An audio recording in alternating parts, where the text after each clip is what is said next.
when you hear other dudes being, I don't know, man, y'all follow this shit, which is crazy to me, in mock drafts being rated higher than you, like the NFL Gen Stats gave you a rating of a 6.10 prospect grade. I think it's higher, stating you are a good backup with the potential to develop into a starter.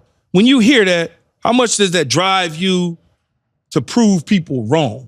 Everybody has their own opinions. And shoot, when we go in and you're not a draft pick anymore. It's mano y mano and every man for himself. And I would dare somebody to try to outcompete me.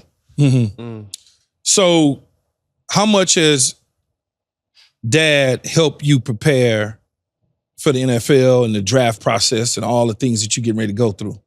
Man, for the most part, he likes for me to go through it on my own.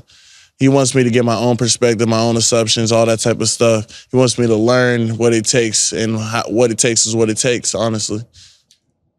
So when you look at the draft class, right, Marvin Harrison Jr., pretty legit, Dad Hall of Famer, legacy,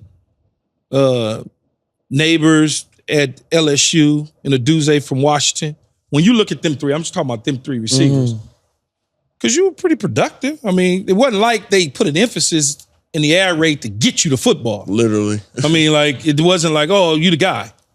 They spread it around, rotate you, do all of that. When you look at that, though, and you look at those three receivers, where you position, where do you think you are with them?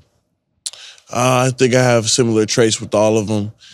I think my production was just as good with what I was given. But yeah, they were fed the ball a lot more, and I see why they're going so high.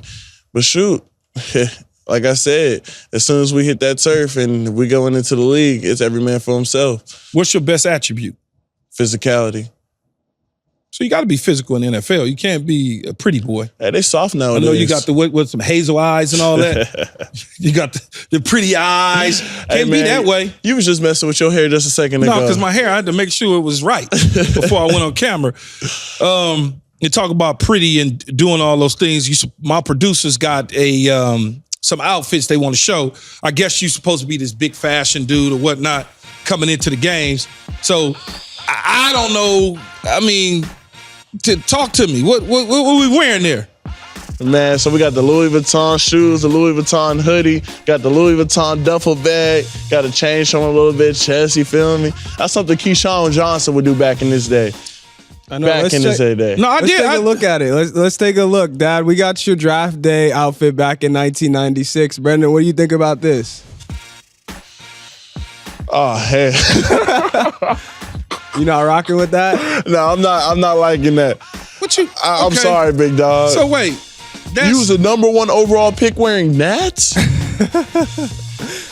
You could have came so much harder. First of all, it's 1996. Okay, so it's a like a silk pinstripe suit with Versace gold buttons, alligator belt with alligator shoes. So you got to go back in the day now. This was fucking fire. Ridiculous. Like, if you go and you look at any of these suits or this era, that's the shit. So and everything's oversized? Yeah, everything's oversized. Okay. Everything is just, you know what I'm saying? Nobody really had a 3/4 coat. Man, that shit fresh as, man, you lost your damn mind. On top of that, man, play that, bring that back one more time for me. Let me show him something. I want him to see. Bring it back up. Yeah, bring it back up. From an accessory standpoint, the watch alone. Okay. The watch alone is worth more than it's in your entire bank account your rookie year. What was that watch worth? Just put it this way. Worth more. What was it? You don't even remember. Man, it's a Rolex, rose gold. Now, we talking about 96. They didn't make rose golds back then.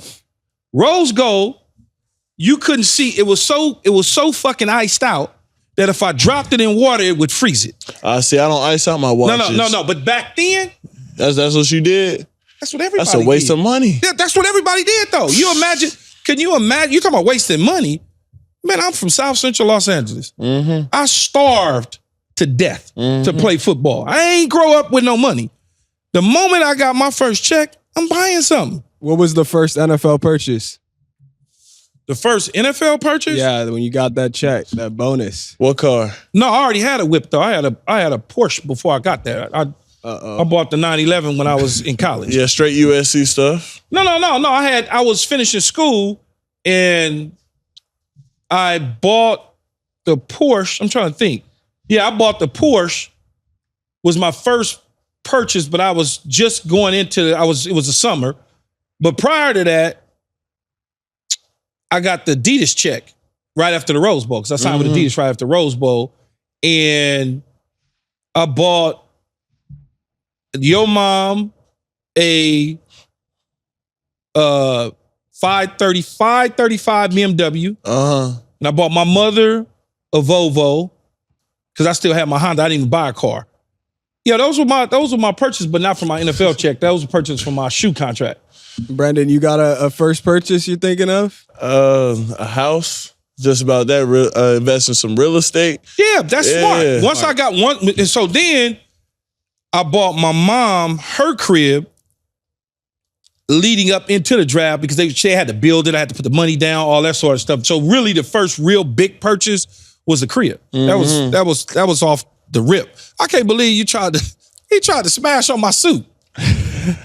Man, you still didn't tell me the name of that Rolex. It was a presidential, but it was iced all the way out. Oh. It wasn't my shit didn't come from a jewelry store putting the diamonds in it. My shit came from Rolex.